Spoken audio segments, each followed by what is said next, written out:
There's a moment that every narcissist fears more than the screaming argument, more than the ultimatum, more than the accusation of infidelity or cruelty or neglect. It's the silence, not the silence of a fight gone cold, not the silence of the silent treatment they've used against her 100 times before, weaponizing her own anxiety, watching her scramble to fix something she didn't even break. No, this silence is different. This is the silence of someone who has already left, even though her body hasn't walked out the door yet. This is the silence right before an empath disappears completely, without warning, without explanation, without the closure he assumes he's entitled to. And if you've ever watched an empath do this, walk away suddenly, seemingly out of nowhere, after years of loyalty, after enduring things that would have made most people leave far sooner, you've probably wondered the same thing everyone wonders when they witness it from the outside. What finally made her leave? What was the last straw? But here's the truth almost nobody understands about this moment. The truth we're going to unpack today. There is no last straw. Not in the way people imagine it. There's no single dramatic betrayal, no smoking gun, no moment of undeniable proof that finally tips the scales. By the time an empath disappears without a word, she has already survived 1,000 last straws. She stopped counting them years ago. What actually happens is something far quieter, far more internal, and far more devastating than any single event could ever be. She simply runs out. Not out of love necessarily, though that too, eventually. She runs out of the specific finite resource that kept her there for so long in the first place, hope.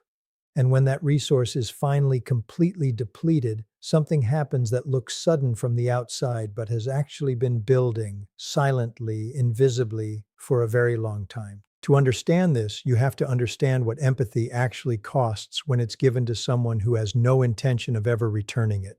Every single day in a relationship with a narcissist, an empath is spending something. She's spending emotional energy interpreting his moods, managing his ego, anticipating his needs before he even voices them, in a desperate attempt to prevent the explosion she can feel coming before it arrives.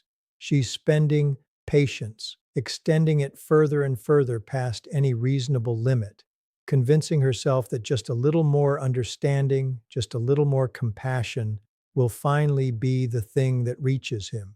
She's spending trust, rebuilding it over and over again after every lie, every broken promise, every moment he shattered it completely, and then somehow convinced her the shattering was actually her fault for not trusting him enough in the first place. And most devastatingly, she's spending herself, piece by piece, conversation by conversation, compromise by compromise.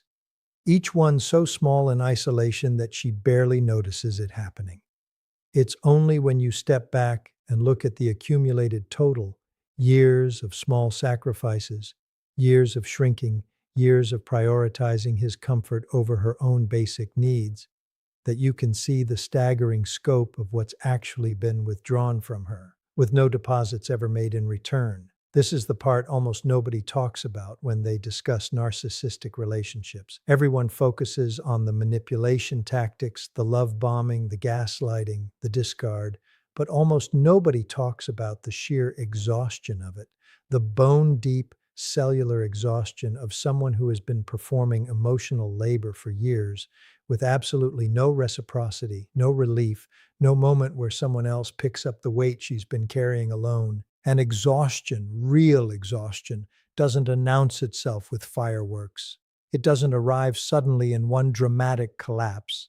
It arrives quietly, in small moments most people would never even notice. It arrives the day she stops crying during an argument, not because she's healed, but because some part of her has simply gone numb. It arrives the day she catches herself already forgiving him for something he hasn't even done yet. Some future betrayal she can feel coming, and she realizes with a kind of hollow horror that she's been preemptively excusing his behavior before it's even happened. It arrives the day she looks at him mid-conversation, watching his mouth move, hearing the familiar cadence of another explanation, another justification, another version of the same apology she's heard 100 times before, and she feels nothing.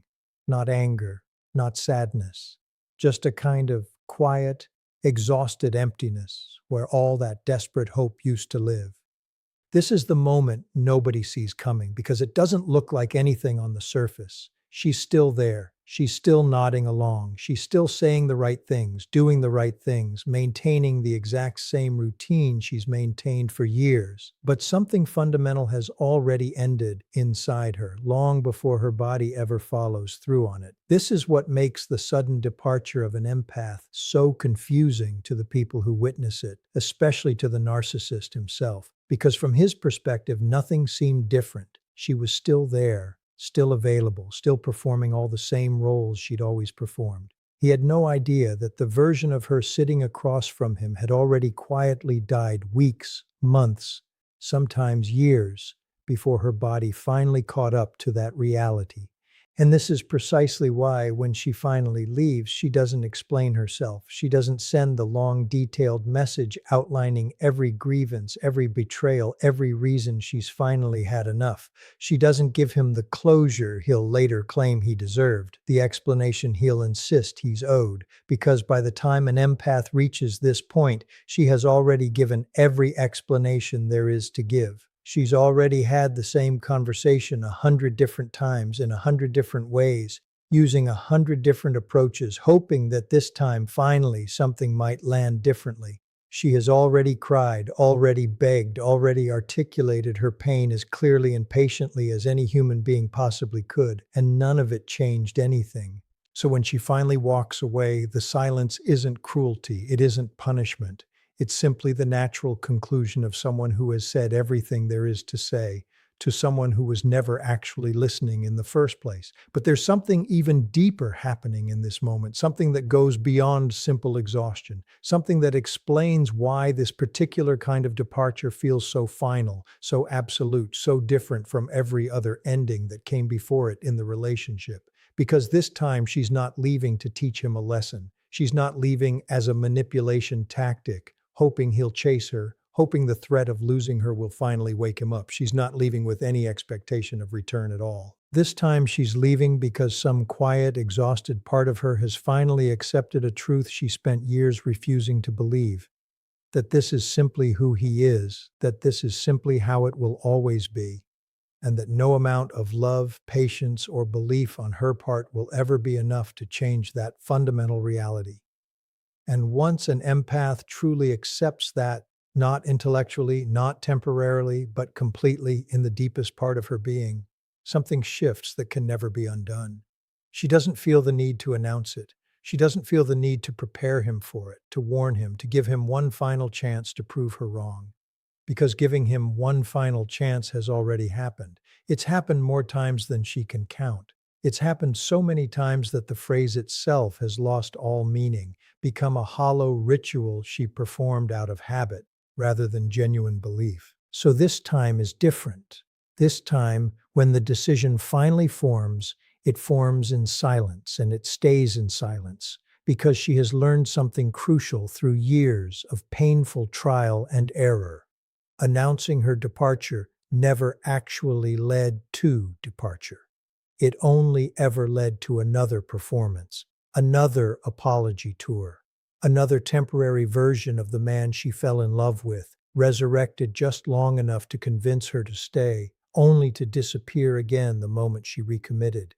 This is one of the cruelest patterns of narcissistic relationships, and it's exactly why empaths eventually stop giving warnings altogether. Because every warning she ever gave in the past became, in his hands, simply information, data he could use to recalibrate his behavior just enough to keep her hooked without ever actually changing the fundamental dynamic between them. She'd say, "I can't keep living like this." And instead of hearing genuine pain, he'd hear a threshold to manage, a boundary to strategically approach without ever fully crossing, a warning light he learned to dim just enough to keep driving in the same direction. So eventually, she stops giving him the data.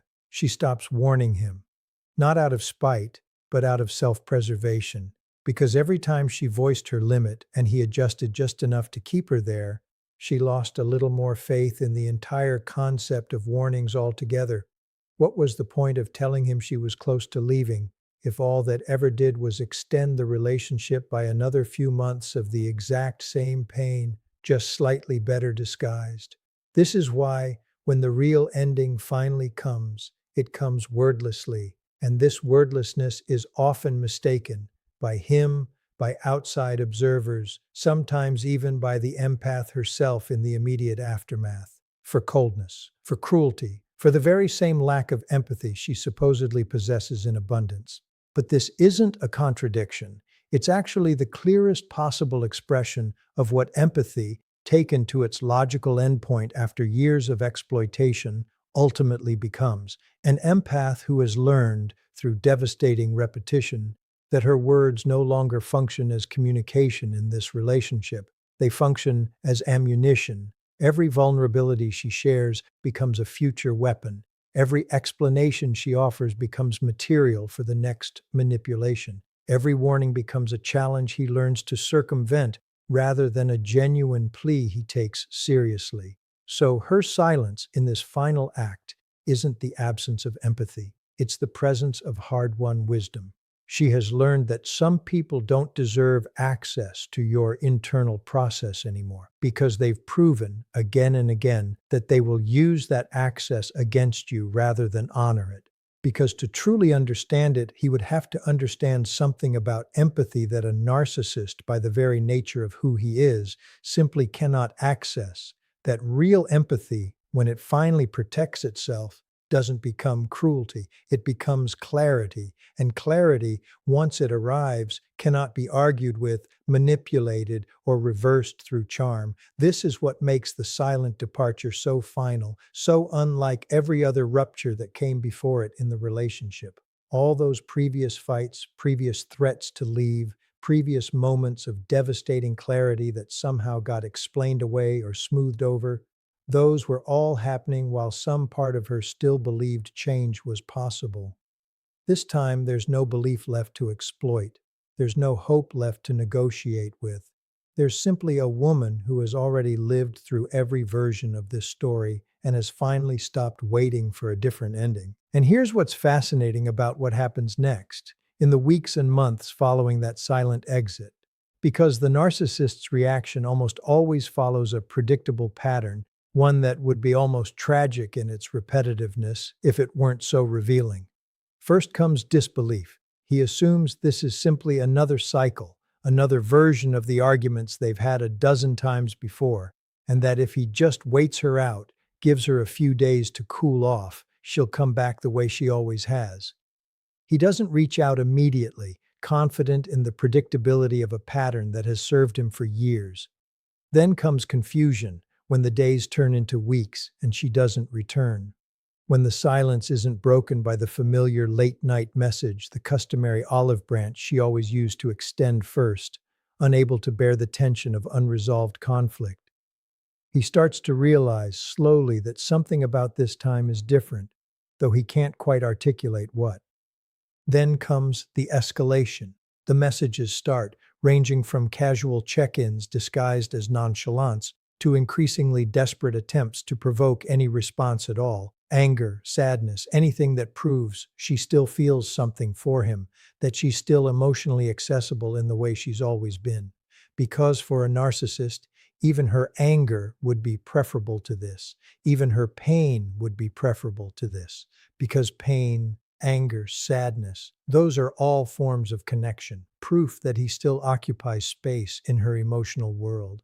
But indifference offers him nothing to work with, and this absence, this vacuum where her emotional reactivity used to be, becomes its own unbearable confrontation with a truth he's spent his entire life avoiding: that people are not infinite resources, that love, patience, and empathy, no matter how deep, are not bottomless wells that can be drawn from indefinitely without consequence. That eventually, even the most devoted, most understanding, most endlessly forgiving person will reach a point where there is simply nothing left to give. This is the lesson a narcissist never learns until it's far too late to matter, if he learns it at all, because by the time he finally understands the depth of what he lost, The version of her capable of that depth is already gone, replaced by someone who has moved so far beyond him that his understanding at this point is entirely irrelevant to her life. And this is perhaps the most important truth buried inside this entire story, the one that every empath needs to hear, whether she's currently living through this exact silence or still trapped in the exhausting cycle that precedes it. Your silence is not a failure of communication. It is the final, most eloquent form of communication you have left to offer someone who has proven repeatedly that they will not listen to anything less absolute. You do not owe anyone an explanation for protecting your own survival. You do not owe anyone a final conversation, a closing argument, a carefully worded goodbye that ties everything into a neat, understandable conclusion for their benefit. Closure is not something one person can hand to another. Closure is something you build for yourself, inside yourself, often in the very silence that looks so confusing and cold from the outside. If you've ever been the one to walk away without a word, without an explanation, without giving someone the satisfaction of understanding exactly why you finally reached your limit, know this. That silence wasn't cruelty. It was the sound of years of screaming finally going quiet, because there was nothing left to say that hadn't already been said 100 times before, to someone who never intended to truly hear it. And if you're still in the exhausting, painful place that precedes that silence, still explaining, still hoping, still believing that the right words, spoken in just the right way, might finally reach the person who has shown you again and again that they cannot or will not hear you, know this too. There will come a day when you simply stop, not out of coldness, not out of failure, but out of a depth of self-respect that finally outweighs the exhausting hope you've been carrying for far too long. And when that day comes, you won't need to announce it. You won't need permission. You won't need him to understand, agree, or even acknowledge what happened. You'll simply, finally, walk away. And in that silence, in that complete, unexplained, unapologetic silence, you'll find something you haven't felt in longer than you can remember. Peace. Not the peace of resolution, not the peace of closure handed to you by someone else, but the peace of finally, fully choosing yourself without needing anyone else's permission to do it. That is the one goodbye an empath never has to say out loud, because by the time she's ready to leave, she has already said everything there is to say. All that's left is silence, and in that silence, finally, she is free.